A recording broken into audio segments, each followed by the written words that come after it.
your line of work. But I heard you mention twice or thrice in the audio recording that we admire and look up to has some silent battles. I'll find that. With all these achievements at your age, how she doubted herself.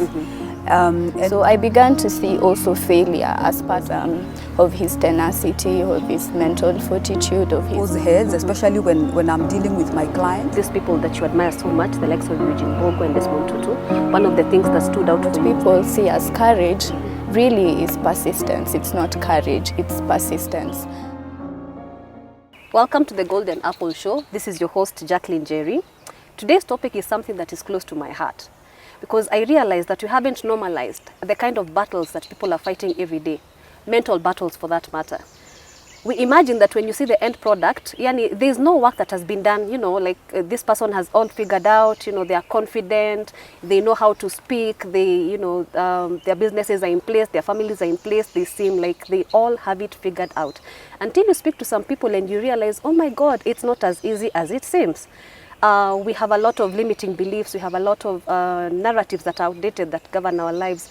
We have a lot of stories that we have told ourselves about ourselves, which sometimes are not true and could be irrational.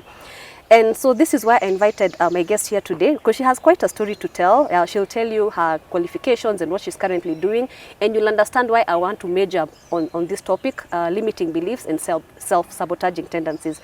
So with me here I have Emma. Welcome, Emma. Thank you. How are you today? I'm very well, thank you. How are you? Karibu sana. Asante.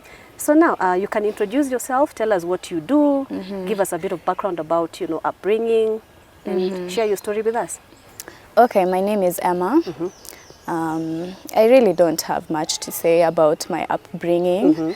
I just grew up in a regular, kind of normal, everyday Kenyan home. Yeah, but I started taking an interest in advocacy work at the age of 11, where I had the chance to advocate for better access to education for other kids, and that experience exposed me to issues of social inequality, social injustice. And since then my journey has taken so many turns. I've worked in technology, I've worked with non-profits before. I've done a little research here and there, but really I still feel like my purpose and my mission is tied to helping people tackle social injustice and social inequality, and to help them better their life outcomes. Yeah. Wow, that's quite an accomplishment. You said you started advocacy work at the age of 11. 11? Yes. But you were still in school. Did you even understand what you're getting yourself into? Not really, but my dad really helped me a lot of the times, like writing my material, at that young age. But still, it's like things that stick to your mind. Like you do not understand them at that age, but when you grow up, you start to relate and understand what was going on at that age. Yeah. Yeah. So where did this interest come from? Because at 11, we are focusing on making friends and being the life of the party, just clicking here and there. But you seem like your direction was completely different. No, it just seems like that. But really, I was just lucky. Yeah, it really had nothing to do with me as a person. I was just selected by the school. I don't know for what reason, because at that age I didn't feel like I was qualified or I was worthy. But anyways, I still got the opportunity, very privileged to have it, and it's something I'm eternally grateful for. Yeah. I heard you say that you didn't feel like you were qualified, you didn't feel like you were worthy, but still you had people who looked at you and figured, Emma could do this, we need to give her the chance. Yeah. So what made you think that you were not worthy? What made you think that you were not qualified for such a role? I think because it involves a lot of talking, and I think when we were growing up, like being a leader was, just not something that everyone does. Like in my home, these are kind of things that were talked about every day. My dad had a calendar that used to have like ministers, and we'd look up to these people, and you'd certainly think that like this is something for certain kinds of people. Like I'm not those people, and I'm also an introvert, I'm shy. So really like talking before people didn't feel like something that was made for me, even though everyone thought like I was worthy to have it. I didn't think I was. Probably I thought my best friend, who was like very brilliant, you know, always top of the class. Like she was more deserving than me, but anyway, as I said, I'm still grateful that I had that opportunity. Yeah. That's interesting. That's interesting because we had people who believed in you. We had people who saw your leadership skills, but at the same time, it's like you were talking yourself down unknowingly. Can you remember some of the things you were telling yourself about that position, that role? Well, I cannot remember so much now because, you know, that's like a decade ago. Yeah, but I just remember saying, why me, you know? Like, why me? That was a question I remember. Like, this could have easily been someone else. But what I'm really grateful for is my dad, because he encouraged me. Like, I didn't want to do it. I was against it, but he thought I could do it, and he encouraged me. Without his support, really, I would have never been able to do it. Yeah. Yeah, I think your dad sounds like a very supportive person. Sure, he is. And your best friend, you've mentioned that you had a friend who was the complete opposite of you. You've just told us you're an introvert, and you had a friend who was outgoing, and you know she seemed like she had it all figured out. So, in your own words, you felt like she would be more deserving of this role as opposed to you.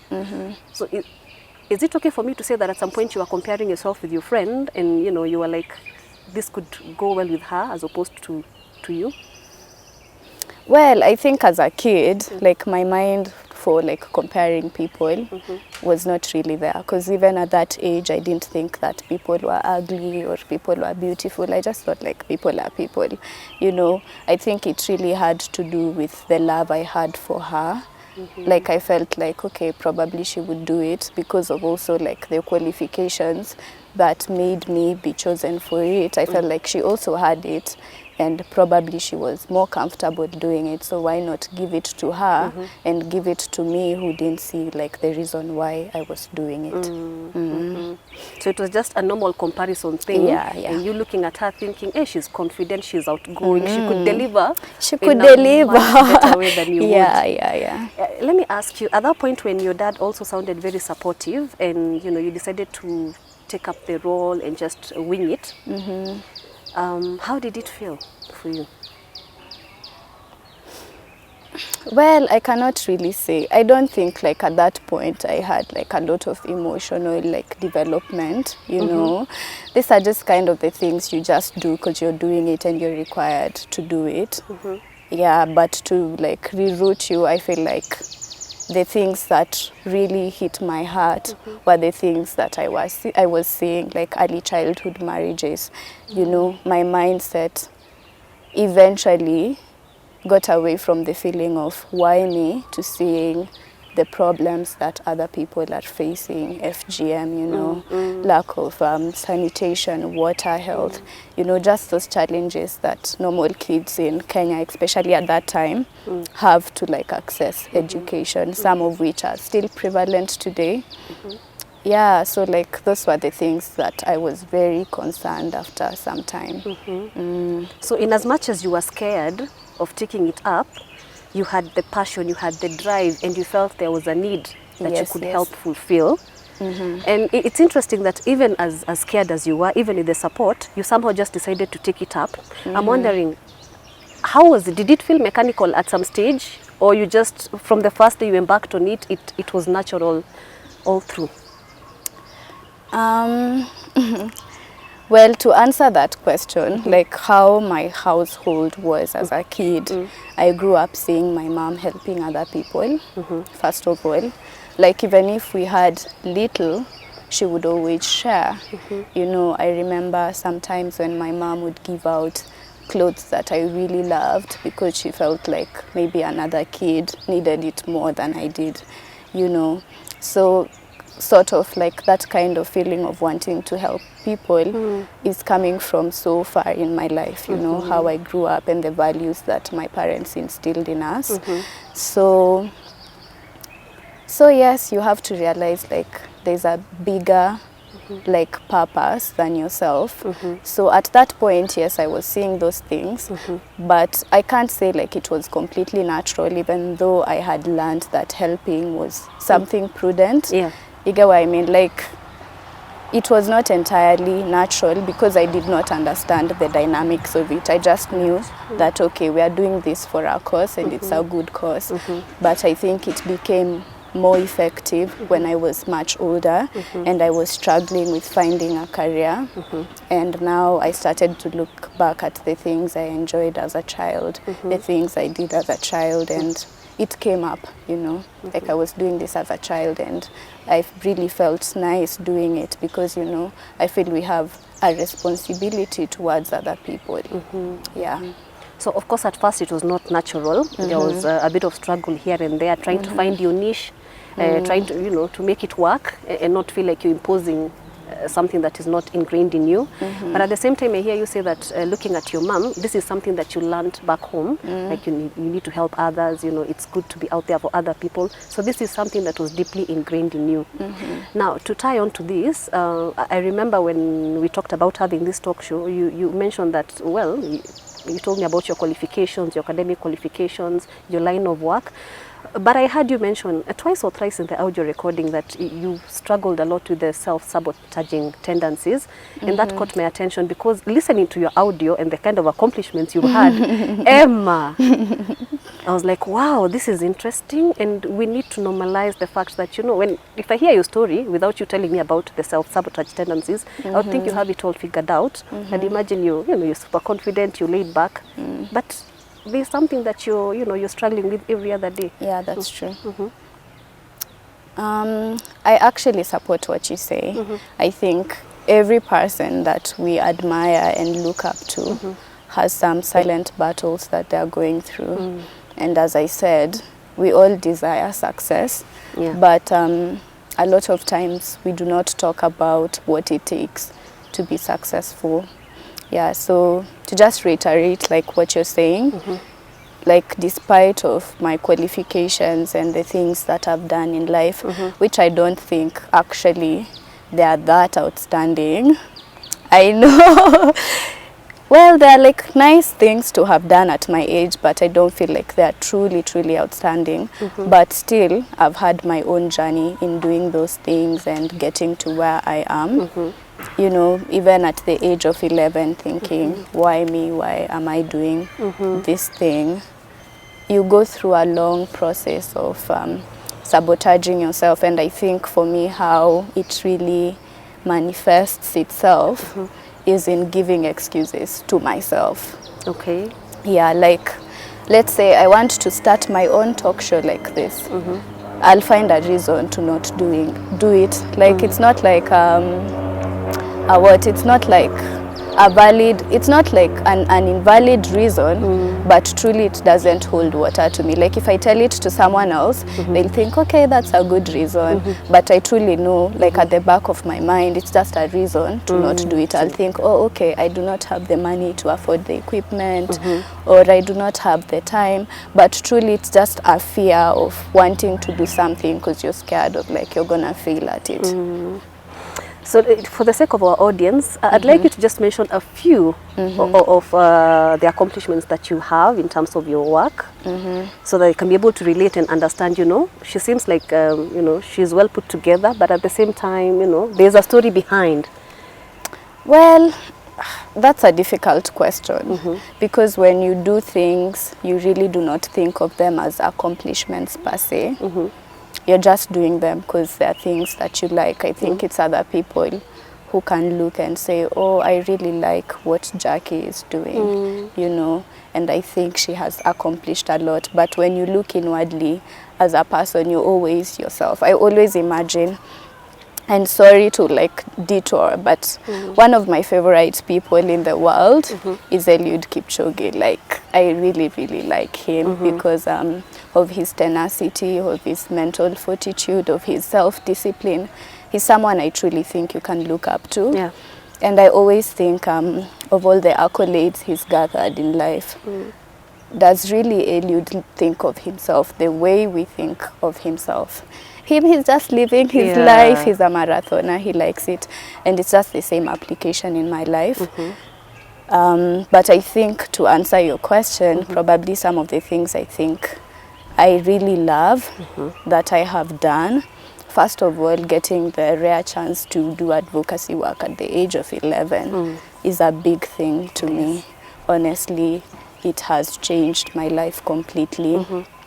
In the last 2 years, I've been involved in tech projects where I curate solutions for non-profits and also businesses to just help fast-tracking like service delivery, probably for refugees, and also just for businesses to help their processes become more efficient, streamline them, and ensure they're increasing their revenue, things like that.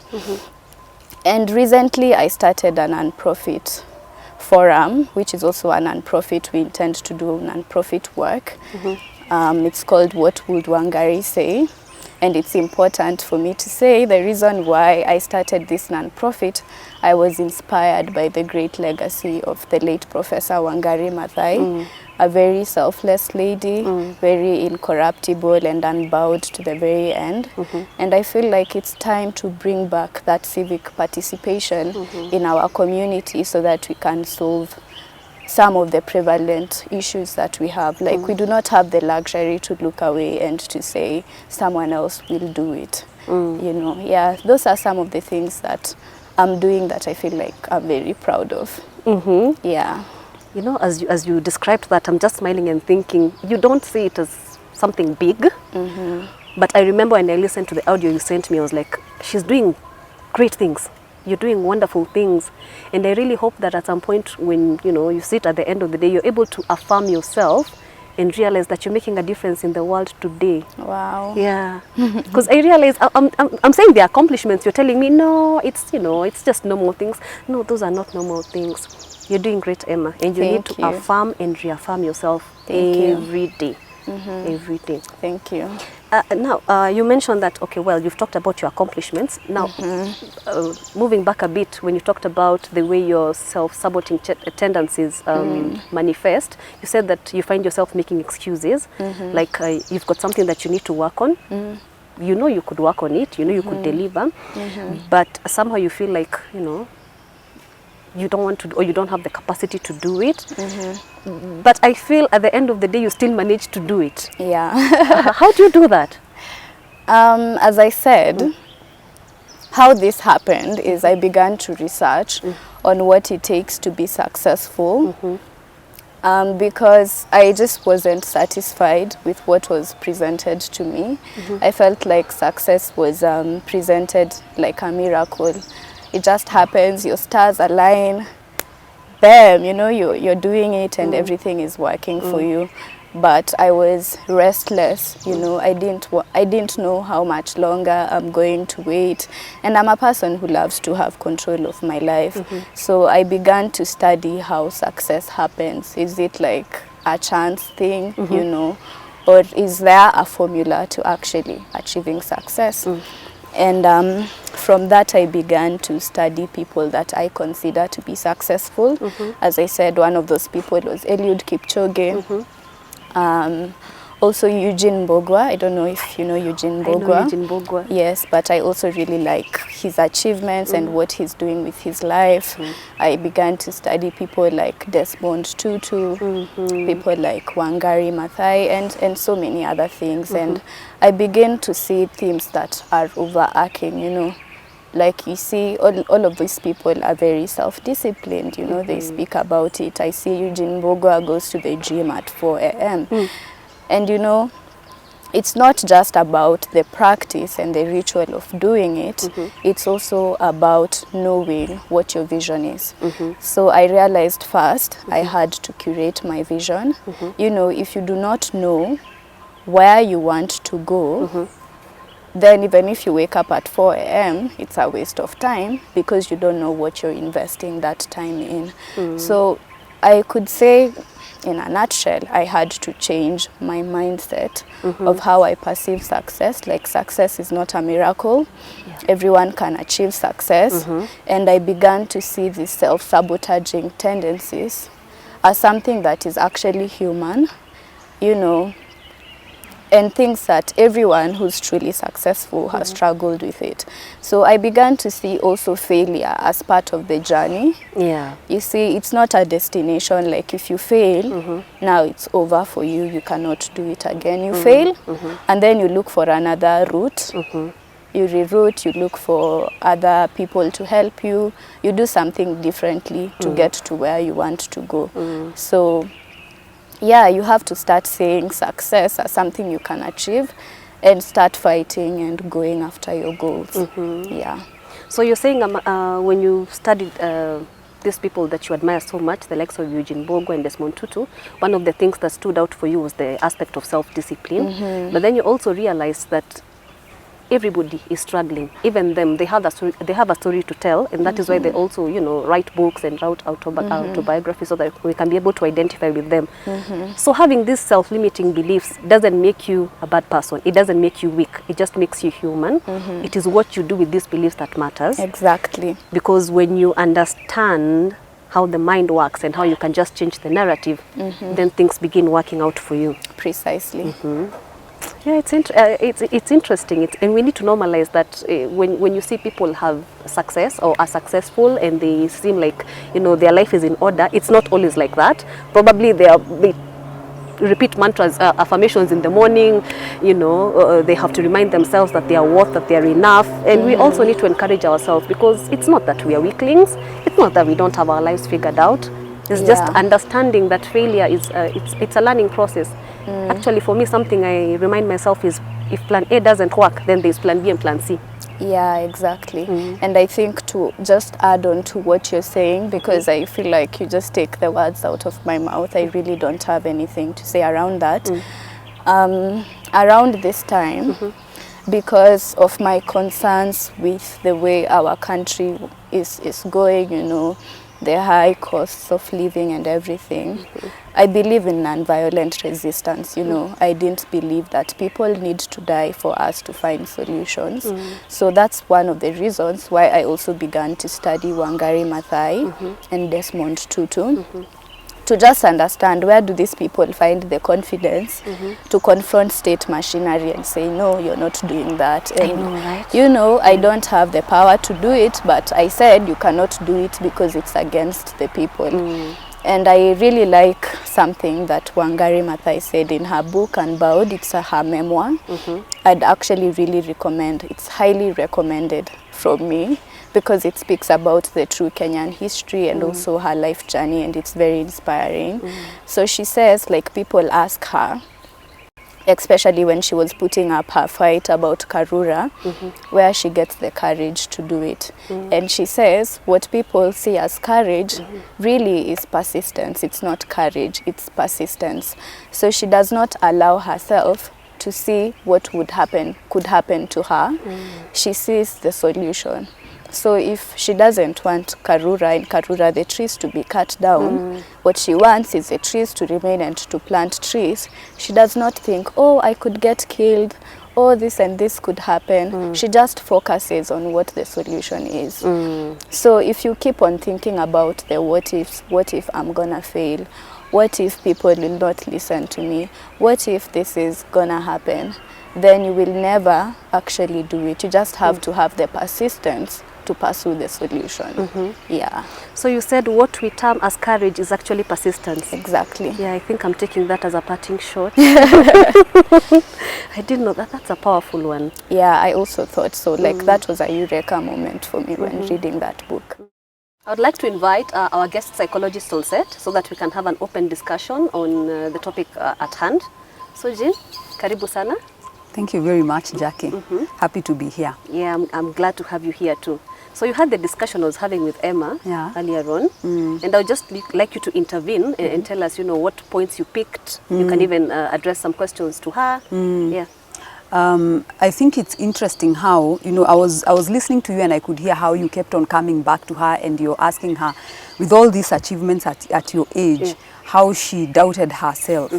And sitting back there, I was just observing her, and I'm like, one of the things that really came out strongly is, and it's a trait that I actually see in a lot of successful people, perfectionism.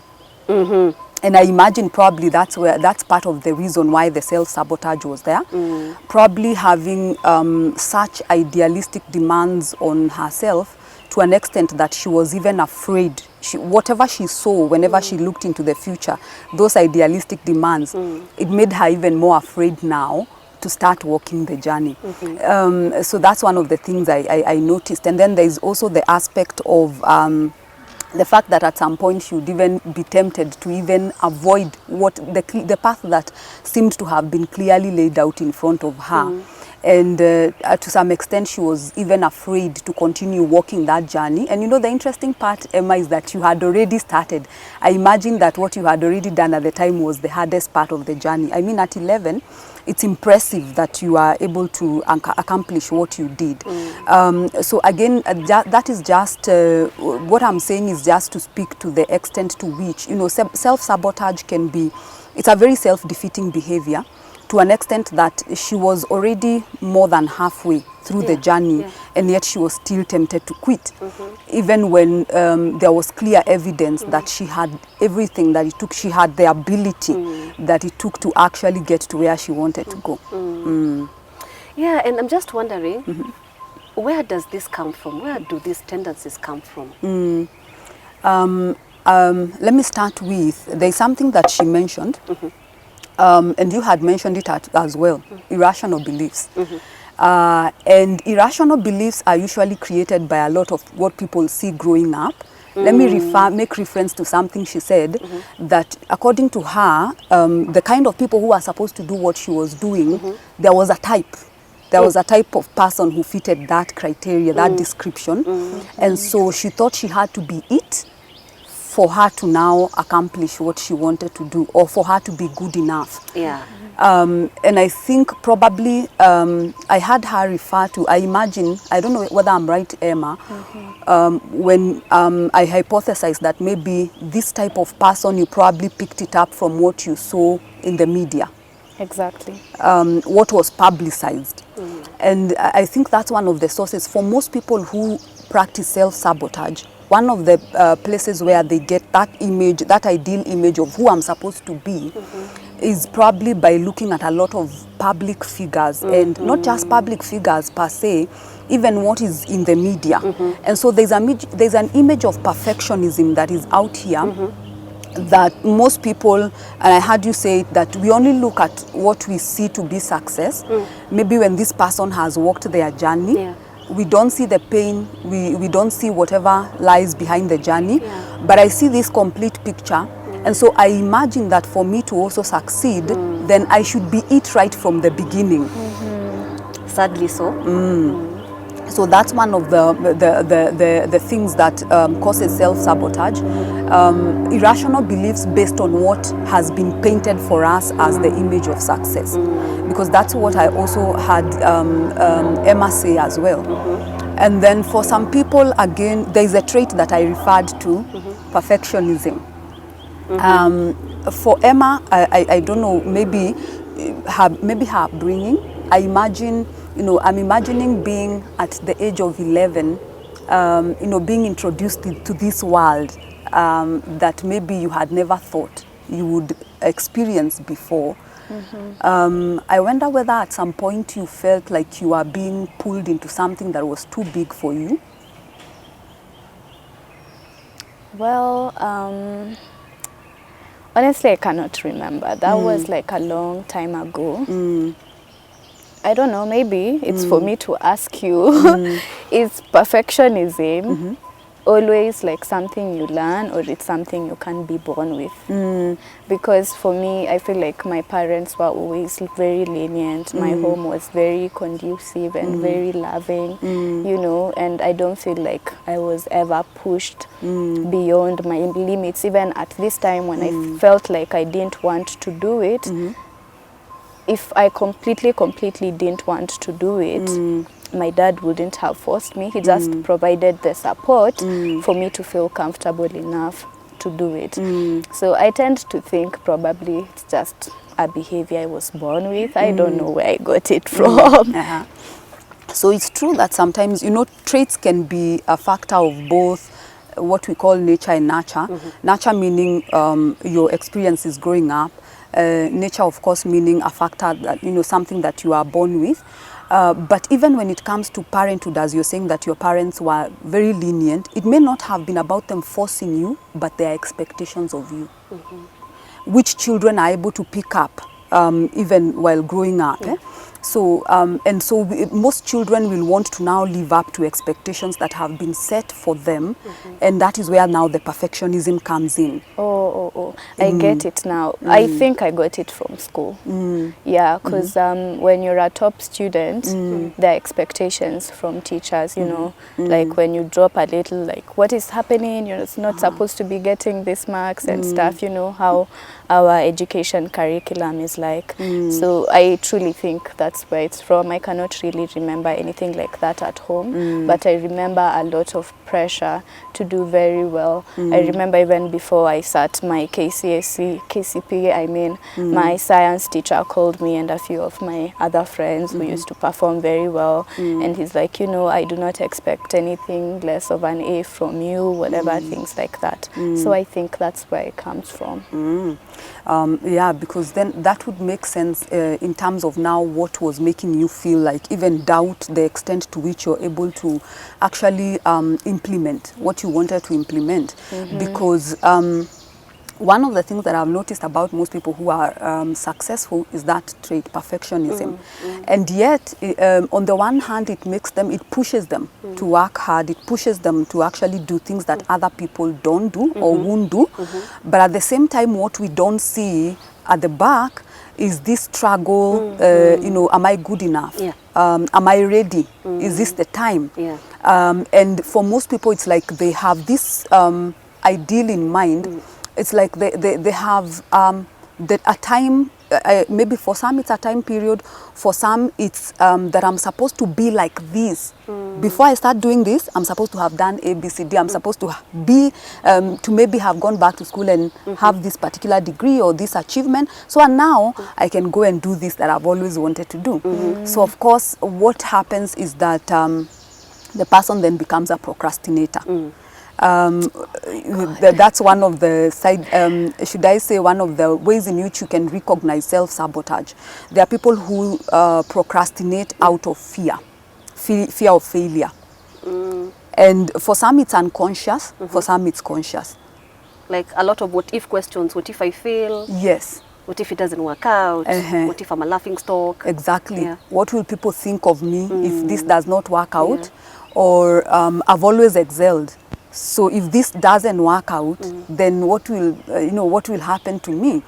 And so such people are also very prone to depression actually because of that. They don't take failure very well. And it's not, even when it's not really failure, even mistakes to them they call failure. So it becomes very hard for the person to reconcile themselves to, to go back to the drawing board, which I like that Emma was able to see it from that perspective, that even if I fail, I can always go back and, try maybe a different approach. But for some people that becomes a real challenge. For some people it's also childhood trauma, the causes. Maybe having grown up in a very demanding background. It could be demanding in the sense that maybe the parents offer more, they offer more of a challenge than support to the child. Or for some people, it's maybe because they grew up being emotionally abused. They were told that you are not enough, you're not this, you're not pretty enough, you're not smart enough, you see. And sometimes parents will even make comparisons. You're not like your brother, you're not like your sister. So this can, I like to call them voices in people's heads, especially when I'm dealing with my clients, because it becomes for this person like this voice that's constantly telling them, you can't have this. You're not good enough to be here. I've encountered people who even specifically do not go to certain high-end, maybe like restaurants or, yes, because in their minds they don't belong there. Outwardly, they look like it. They would fit in if they went there, but in their minds, they don't belong there. So there's a very big difference between what the person really thinks of themselves and what you see outside here, which of course can be a cause of self-esteem issues.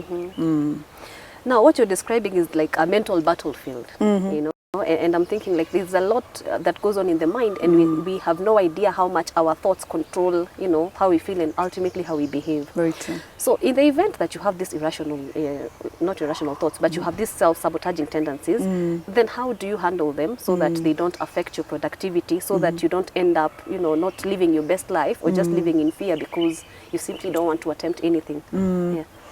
One is to identify your patterns. Because for most people, it can become something unconscious, so they only recognize it at the spur of the moment. For example, there are people who won't try, say, it's a job. A job may be that if I do this job, there's opportunity for a lot of people to assess me or evaluate my how competitive, I mean how skilled I am. And so maybe something that might put me outside there, and like safe speaking, I heard Emma even talking about that. Anything to do that requires maybe you to be a good speaker, because you will have to go in front of people, and these people will definitely be assessing you, evaluating you in one way or another. Some people will pull back from that. So you can tell the trend. If you look, if you are careful to observe yourself, you can pick out the patterns that I avoided this. Someone invited me to do this, probably for a speaking engagement. There's a reason they of course invited me, but you know, I gave a reason, I gave an excuse. Maybe I told them I was sick or I couldn't travel. This other time I was asked to do A, B, C, D, and then again I withdrew, or I was afraid to. So the question then would be, why? What are you afraid of? So to understand one's patterns is very important, because then you are able to pick out the situations that are a threat to you. Without understanding the threat, then you can't understand how to go about it. So once you're able to understand the threat, if it's fear, for some people it's funny that it can be fear of failure, for some people it's fear of success. Funny? I know. Like for some people it's the question of what will I do with all this attention that I will get if I put myself out there. Wow. You know, they may not see it as failure of success, but that's what it is. You know, or they will tell you that my life will spiral out of control. You know, reasons like those. And so identifying your specific identifying your specific reason or fear is very important, because then you're able to understand how to deal with it, the irrational beliefs behind it. Yeah.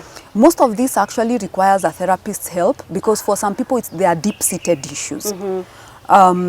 Emma was able to, you know, balance between that, you know, that dynamic. She was able to deal with it, probably because it was not rooted in her bringing. Yeah. Because trauma is even more, is more deeply rooted when it's coming from people that you love, like parents. Because then the vulnerability is this person's vulnerability is even, should I say, bigger or more. And so getting past what you have heard from a parent can be very difficult. Yeah. So for most people, they do need the help of a therapist to get past that. But when it is not so deep-rooted, then you can look at your patterns and then now, you know, work towards just, you know, there's a book that says eat that frog. Yes. So so you eat the frog, because for most people, once I've had those experiences, even with myself, where, you know, when I was afraid of something and then I did it anyway, and then I was like, what was I afraid of? Yeah, it's not such a big deal. It's not now that I'm past it. Yeah. It wasn't, you know, it wasn't such a big deal, and I actually did it and did it well. So it's to push through, and then now see what comes after, the reward that comes after.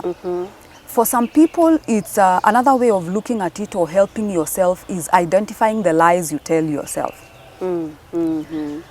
Because irrational beliefs are actually lies. And most of the lies that lead up to self-sabotage are actually, it's because they originate from wanting to stay in a comfort zone.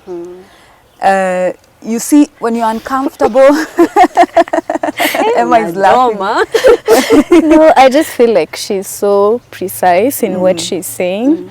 And I feel like you're debunking a world that so many people live in, because I've been there, and it's just how accurate you are, like just like, oh my God, you're just very correct.